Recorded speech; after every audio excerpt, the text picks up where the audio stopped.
Cell membrane होती है। Cell membrane का काम क्या होता है, मैंने ऑलरेडी आपको बताया है कि it is also known as selectively permeable membrane. करेगा जो सेल मेम्ब्रेन है अलाउ करेगा सेल के अंदर, जैसे कि वाटर हो गया या वाटर के साथ कुछ सॉल्ट हो गए और कुछ ऐसी चीज़ें जिसको सेल मेम्ब्रेन अलाउ नहीं करता, वो भी हम देखेंगे इसके अंदर, जैसे कोलेस्ट्रॉल वगैरह ये सारी चीज़ें। ठीक है, तो बेसिकली एक एक करके देखते हैं। इसमें सबसे पहले आ जाता है बेसिक स्ट्रक्चर ऑफ सेल के अंदर तीन पार्ट्स आते हैं। पहला है सेल बाउंड्रीज। सेल बाउंड्रीज मैं ऑलरेडी बता चुका हूँ। सेल बाउंड्रीज में दो चीज़ें आ सकती है। सेल की बाउंड्री, अब सेल की बाउंड्री कौन सी है इसमें, जो सेल का बाहरी कवर है वो उसको बोल सकते हैं। तो सेल में दो चीज़ें हो सकती है बाउंड्री पे। एक हो सकती है सेल वॉल। ये सेल बाउंड्री पे ये दोनों चीज़ें मिलेगी आपको, एक तो सेल वॉल मिलेगा, दूसरा क्या मिलेगा, प्लाज्मा मेम्ब्रेन। आया समझ में। सेल वॉल मिलेगा जो कि आउटर मोस्ट कवरिंग में होगा, और वो सिर्फ किस में होगा, प्लांट सेल के अंदर होगा। और प्लाज्मा मेम्ब्रेन जो है वो दोनों के अंदर होगा, एनिमल सेल में भी और प्लांट सेल में भी। Okay, so this is the cell boundary. इन दोनों को हम सेल बाउंड्री में ले सकते हैं। ओके, उसके बाद आता है बाउंड्री के अंदर क्या है। जैसे अभी मान लो ग्राउंड की बाउंड्री, ग्राउंड की बाउंड्री में प्लांट्स हो सकते हैं कुछ, उसमें कुछ बच्चों के खेलने के लिए कुछ ये हो सकते हैं, क्या बोलते हैं, अलग अलग मशीन्स हो सकती है। आया समझ में, वो ग्राउंड में होती है ना मशीन्स। ओके, तो वैसे ही सेल बाउंड्री के अंदर इसमें होता है साइटोप्लाज्म। मैंने आपको बता दिया था साइटोप्लाज्म, पता होगा आपको क्या होता है। साइटोप्लाज्म जो जिसके अंदर ये फ्लूइड भरा होता है, और उस फ्लूइड फ्लूइड के अंदर बाकी सारे सेल ऑर्गेनेलीज होते हैं, जैसे कि मैंने आपको बताया था माइटोकॉन्ड्रिया, न्यूक्लियस, उसके अलावा ribosomes, endoplasmic reticulum, centriole, vacuole, ये सारी चीज़ें सेल ऑर्गेनेलिस जिसको बोला जाता है, वो सारा कुछ साइटोप्लाज्म के अंदर होता है। आया समझ में। तो सेल बाउंड्री के अंदर क्या आ गया, इसके अंदर की तरफ यहाँ आ गया साइटोप्लाज्म। ये पूरा साइटोप्लाज्म है। आया समझ में। ये बाहर वाला हिस्सा सेल बाउंड्री, सेल बाउंड्री के अंदर साइटोप्लाज्म, और साइटोप्लाज्म के बाद आता है ये है न्यूक्लियस। आया समझ में। सेल बाउंड्री,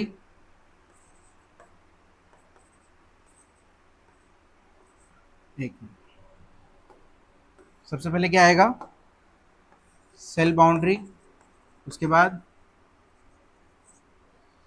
साइटोप्लाज्म, उसके बाद न्यूक्लियस। ओके, मैं तीन तीन राउंड बना देता हूँ ताकि आपको क्लियर हो जाए। पहला राउंड, ये दूसरा राउंड, ओके, और ये तीसरा राउंड। पहले राउंड में न्यूक्लियस है, दूसरे राउंड में साइटोप्लाज्म है, तीसरे राउंड में सेल बाउंड्री है। आया समझ में। स्टार्ट यहाँ से होगा, सेल बाउंड्री, साइटोप्लाज्म, फिर न्यूक्लियस। ओके, अभी हम किसके बारे में पढ़ रहे हैं, इसका सेल बाउंड्री जो है उसके बारे में हम स्टडी कर रहे हैं, सिर्फ इस हिस्से के बारे में। अब सेल बाउंड्री में आता है plasma membrane. It is a outer covering of the cell. It is a living and thin.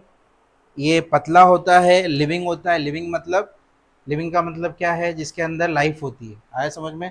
Okay, and delicate होता है, elastic layer which allows an entry and exit of some materials in and out of the cell. आया समझ में। ये क्या करता है, कुछ मटेरियल को इन एंड आउट करने के लिए हेल्पफुल होगा। मतलब जो इम्पोर्टेंट मटेरियल्स होंगे, जैसे कि इसमें आपको दिखाई दे रहा होगा, यहाँ पर कुछ ओपनिंग्स होती है जिनके थ्रू वो एंटर करेगा। अब वो कैसे एंटर करता है वो तो हम इस डायग्राम के अंदर देखेंगे, जो आपको ऑलरेडी इसमें दिया हुआ है। ठीक है, सो सबसे मेन काम क्या है, इट अलाउज और exit the important material which is present outside of the cell. जो सेल के बाहर जो इम्पोर्टेंट मटेरियल होते हैं उनको, सेल के बाहर और सेल के अंदर भी, सेल के अंदर जो होंगे उनको एग्जिट करेगा, जो अनवांटेड मटेरियल होंगे। और जो वांटेड मटेरियल है, जैसे कि जो इम्पोर्टेंट मटेरियल है सेल के आउटसाइड में, उसको अंदर ले लेगा। आया समझ में। सो ये क्या करेगा, it will allows the entry and exit of some important material, okay, in and out of the cell. तो उसकी वजह से क्या होता है, मैं आपको आगे जाके बताऊंगा। सेल क्या हो जाती है, स्वेल और श्रिंक हो जाती है। वो तीनों कंडीशन कब कब आती है, हाइपोटोनिक, आइसोटोनिक और हाइपरटोनिक, आपने सुना है इसके बारे में? हाँ, तो ये तीन कंडीशन आती है, वो मैं इसके आगे बताऊंगा, ठीक है। So it also prevent the movement of some substance, hence it is called selectively permeable membrane और semi permeable membrane। इसको क्या बोला जाता है? It is also known as selectively permeable membrane। यहाँ लिखा हुआ है देखो, लिखा है selectively permeable membrane बोला जाता है इसको। और it is also known as semi permeable membrane। Semi मतलब, सेमी मतलब क्या होता है? आधा, आधा हिंदी, ऐसे बोल सकते हैं, आधा हिंदी और आधा इंग्लिश, उसको सेम ही बोलते हैं ना।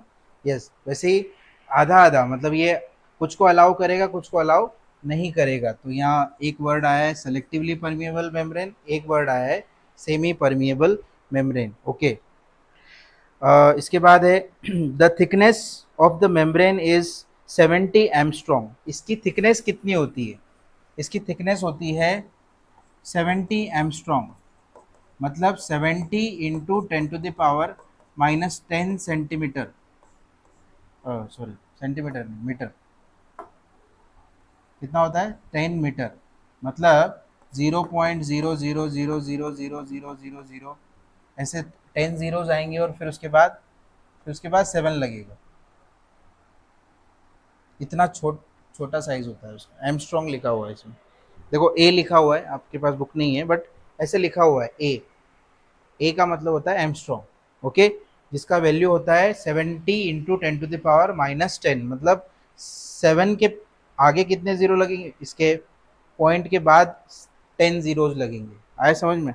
ओके, उसके बाद देखो, और ऐसे भी लिख सकते हो 70, नहीं 70 नैनोमीटर भी लिख सकते हो।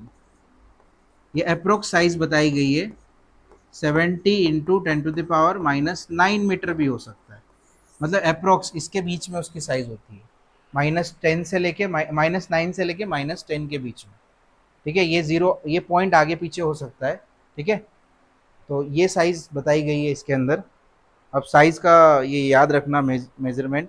इस इसके बाद है phospholipid are the main constituents of the plasma membrane. अब फॉस्फोलिपिड का मतलब क्या होता है? लिपिड मतलब फैट, एक तरीके का फैट होता है।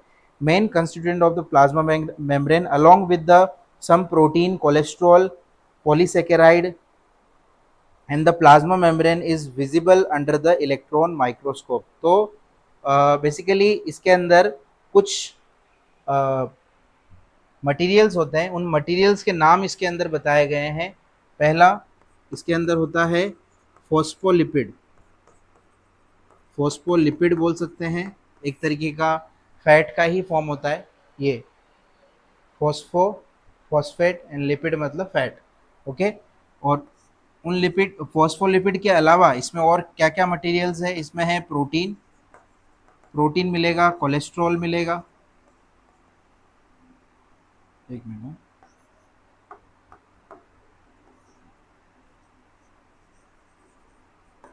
कोलेस्ट्रॉल मिलेगा, और क्या है इसके अंदर? और है इसके अंदर protein, cholesterol and polysaccharide. Polysaccharide का मतलब समझते हो? पॉलीसेकेराइड मतलब कार्बोहाइड्रेट। कार्बोहाइड्रेट तो पता है, राइस वगैरह हम खाते हैं।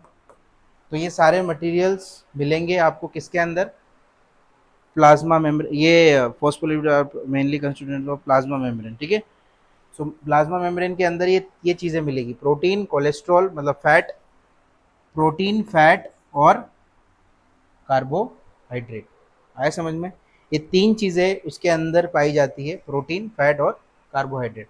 इन केस अगर ये नहीं है, इनकी अमाउंट कम है सेल के अंदर, तो ये क्या करेगा? ये हम जो डाइट खाएंगे उससे, उसके थ्रू फिर ये सेल कंज्यूम करते हैं इनको।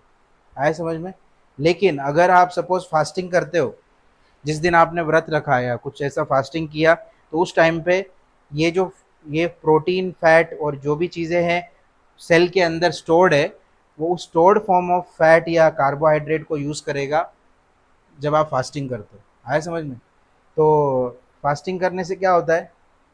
आपका जो अंदर बॉडी में स्टोर्ड फूड है वो एनर्जी में कन्वर्ट हो जाता है। आया समझ में?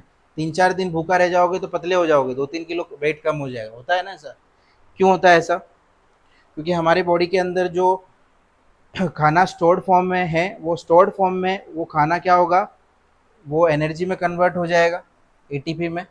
और क्या होगा, धीरे धीरे फैट जो है लूज होने लगेगा, कार्बोहाइड्रेट भी हमारे बॉडी में से कंज्यूम होने लगेगा। आया समझ में? क्लियर है? तो ये सारी चीज़ें हमें किससे मिलती है? डाइट से मिलती है, खाने से मिलती है। ओके, आगे देखते हैं। फंक्शन क्या है प्लाज्मा मेम्ब्रेन के? अभी इतना तो हमने देख लिया कि ये क्या क्या करता है। ये सेलेक्टिवली परमिएबल मेम्ब्रेन है, मतलब वो एंट्री और एग्जिट को डिसाइड करेगा। आया समझ में? और दूसरा, इसके अंदर ये सारे चीज़ें होती है, फॉस्फोलिपिड, प्रोटीन, फैट और कार्बोहाइड्रेट होते हैं इसके अंदर। ओके, फंक्शन क्या है? It protect the cell from the surrounding and gives it a shape. ये सराउंडिंग से प्रोटेक्ट करता है किसको? सेल को। जो सेल रहती है, सेल के अंदर वाले जो हिस्से हैं उसको सराउंडिंग से प्रोटेक्ट करता है। अब सराउंडिंग मतलब क्या? सराउंडिंग में एंटीजन हो सकते हैं, मतलब कि बुरे बैक्टीरिया हो सकते हैं हमारे बॉडी के अंदर। तो सेल के बाहर बैड बैक्टीरियाज होते हैं, ठीक है? और जिनको हम जिनसे फाइट करने के लिए हम, आपको पता होगा, प्रोबायोटिक खाते हैं हम। पता है प्रोबायोटिक? सुना है आपने? दही वगैरह। तो दही वगैरह के अंदर प्रोबायोटिक होते हैं, या फिर फर्मेंटेड फूड खाते हैं तो फर्मेंटेड फूड के अंदर भी गुड बैक्टीरिया होते हैं। तो गुड बैक्टीरिया बैड बैक्टीरिया को किल करते हैं, लेकिन अगर सपोज बैड बैक्टीरिया इस सेल के आसपास है कहीं पे, तो वो बैड बैक्टीरिया इसको इसके अंदर जाके सेल को डिस्ट्रॉय कर सकते हैं। आया समझ में? तो उसको उससे बचाने के लिए ये सेल मेम्ब्रेन यूज होता है। आया समझ में? ये बाउंड्री रहेगी तो वो बैक्टीरिया को अंदर एंट्री नहीं देगा। अभी सपोज गार्ड ना हो सोसाइटी में, सिक्योरिटी गार्ड, तो क्या होगा? चोरी हो सकती है सोसाइटी में। हाँ, कोई भी अंदर घुस सकता है। आया समझ में? तो यहाँ एंट्री गेट पे जो मेन इंसान होता है, या मेन ये जो कंस्टिट्यूएंट रहेगा, कौन रहेगा? ये सेल मेम्ब्रेन रहेगा या प्लाज्मा मेम्ब्रेन रहेगा। ये सेल को प्रोटेक्ट करेगा। आया समझ में? ओके, आगे देखो। It separate the cell. हाँ, और एक और बात है, ये शेप भी प्रोवाइड करता है। जो सेल की शेप होती है वो किस पे डिपेंड करती है? It depends on the plasma membrane. अब प्लाज्मा मेम्ब्रेन जैसे अभी ये क्या बोलते हैं, अभी नर्व सेल है, नर्व सेल का देखो शेप ऐसा होता है, मैंने बताया था। जो बाकी सेल है, अभी आरबीसी सेल का शेप एकदम राउंड होता है, स्फेरिकल। फिर कुछ और सेल देखोगे तो उसके भी स्फेरिकल जैसे ही शेप होंगे। तो ये किस पे डिपेंड करेगा? प्लाज्मा मेम्ब्रेन के ऊपर। Okay, it separate the cell content from the external environment and perform the activities such as diffusion and osmosis। ये डिफ्यूजन और ऑस्मोसिस परफॉर्म करता है। अब आप में से किसको पता है डिफ्यूजन और ऑस्मोसिस क्या होता है? पता है किसी को? ऑस्मोसिस बताओ क्या होता है? What do you mean by osmosis और डिफ्यूजन? बोलो, आपको हुआ है ना हाइपरटोनिक आइसोटोनिक? टॉपिक हुआ है ना? बोलो क्या होता है?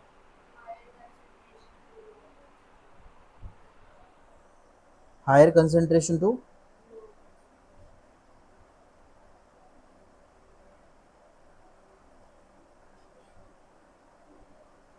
Higher concentration to lower concentration, क्या? मैं समझा नहीं। लिक्विड, लिप लिक्विड का होगा ना मूवमेंट, हायर से।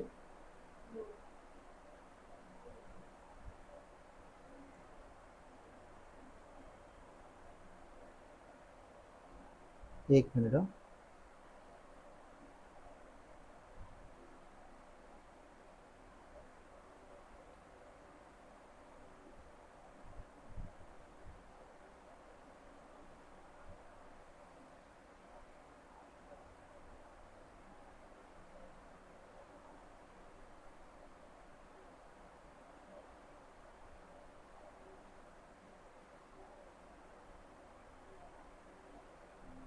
1 सेकंड।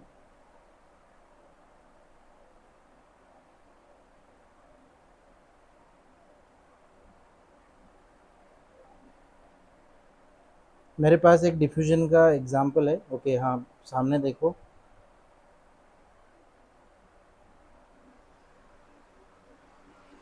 करने डिफ्यूजन और ऑस्मोसिस करने के लिए ये तो सब आगे आने ही वाला है वैसे भी, पर एक एग्जांपल ले सकते हैं।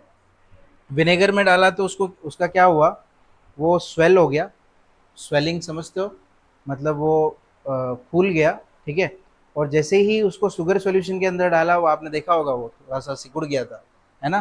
तो उसमें से सारा वाटर जो है वो बाहर आ गया। इसका मतलब यही हुआ, शुगर सॉल्यूशन के अंदर चला गया। शुगर सॉल्यूशन के अंदर वो एग के थ्रू वो सॉल्यूशन चला गया, एंड देन लास्ट में हमने क्या किया, फिर से उसको कलर्ड वाटर के अंदर डाला, फिर से स्वेल हो गया। आया समझ में। तो बेसिकली बीच में क्या था, शुगर का जो सॉल्यूशन था उसका कॉन्सेंट्रेशन ज़्यादा था। क्यों था? बिकॉज उसमें शुगर है, उसके अंदर क्या है, शुगर होने की वजह से उसका जो कॉन्सेंट्रेशन था शुगर सॉल्यूशन का वो ज़्यादा था। तो उसकी वजह से जो डिफ्यूजन हुआ वो हायर कॉन्सेंट्रेशन से लोअर कॉन्सेंट्रेशन की तरफ हुआ। मैं एग्जांपल से आपको समझाऊंगा, लेकिन वो एग्जांपल्स इस पेज के बाद आने वाले हैं, ठीक है।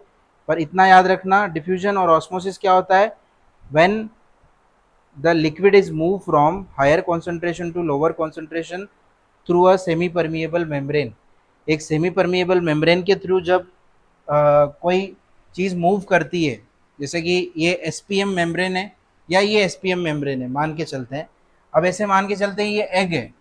अब सपोज इसको इसको उठा के आप रख दोगे, ये एग, ऐसे मान के चलते हैं ये एग के चारों तरफ एक मेम्ब्रेन है, और उस मेम्ब्रेन को आप रख दोगे, मेम्ब्रेन मतलब पूरे एग को ही अगर आप इसके अंदर रख दोगे शुगर सॉल्यूशन के अंदर, तो ये इसमें से जो इसके अंदर जो ये है ना लिक्विड वाटर, वो सारा वाटर बाहर आ जाएगा। और उस वाटर को कौन खींच लेगा? शुगर। शुगर अपनी तरफ उसको खींच लेगी।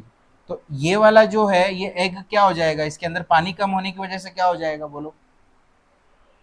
सिकुड़ जाएगा, श्रिंक हो जाएगा। आया समझ में। तो इस तरीके से और इस तरीके से ये वर्किंग में आता है। अगर मान लो बाहर पानी है, लिक्विड है, कलर्ड वाटर, और इसको उसके अंदर डाला, श्रिंक एग को, तो क्या होगा, फिर से पानी उसके अंदर जाने लगेगा। लेकिन कौन सा पानी जाएगा इस बार? कलर्ड वाटर इसके अंदर जाएगा, तो वो वापस से स्वेल हो जाएगा। आया समझ में। तो जो ये सेमी परमिएबल मेम्ब्रेन है, या ये मेम्ब्रेन क्या करती है, लिक्विड को इन एंड आउट करती है। आया समझ में। लिक्विड को क्या करेगी, इन आउट करेगी अकॉर्डिंग टू देयर कॉन्सेंट्रेशन, उसकी कॉन्सेंट्रेशन के अकॉर्डिंग। अगर कॉन्सेंट्रेशन बाहर की ज़्यादा है, सॉल्ट बाहर ज़्यादा है, तो क्या होगा, सारा का सारा पानी सेल से बाहर की तरफ चला जाएगा।